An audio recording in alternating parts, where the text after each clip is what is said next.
G'day, I'm Melissa Shanhun, founder of Digital Scrapbooking HQ.com, and I'm here with you in Adobe Photoshop Elements 2025. That's right, it's the most wonderful time of the year where Adobe releases their new version of their consumer photo editing software, Photoshop Elements. Photoshop Elements 2025 is here and ready for you to install, with some new features and some big changes to the licensing. This might be the most controversial video I've ever filmed. Let's explain what's happening with the new licensing. Photoshop Elements has always been available on a perpetual license, which means that you buy it once and you can use it for as long as your computer can run the software. That does mean some versions over time have become obsolete, although apparently there's people out there who are still using Adobe Photoshop Elements 4.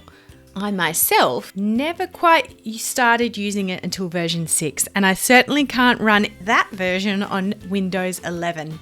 But what's happening now? As of Photoshop Elements 2025, Adobe is only going to license the product for 3 years. So that means instead of having a perpetual or ongoing license, you only have a license for 3 years. 2 of those years, you'll be able to receive any bug fixes that Adobe releases.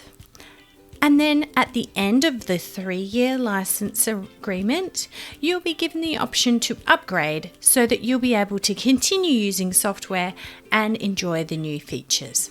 If you choose not to upgrade, the Premiere and Photoshop Elements editors won't work, but Adobe has confirmed that you'll be able to continue using the organizer indefinitely. Now, the big question is, will all the older versions of Photoshop Elements keep working?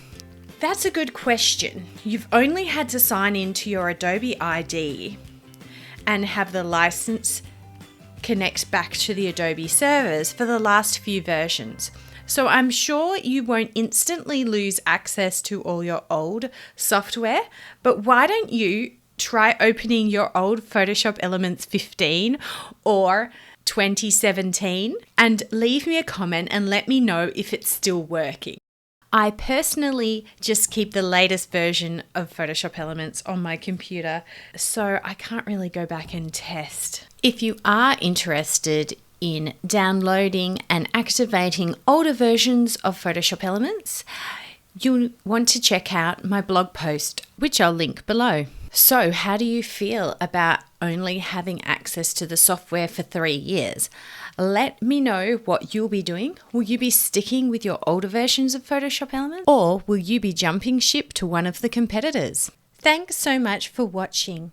If you enjoyed this video, please give me a thumbs up, click subscribe, and then click on the down arrow and select all so you'll be notified each time I release a new video. And if you'd like to learn more, you can always head to digitalscrapbookinghq.com.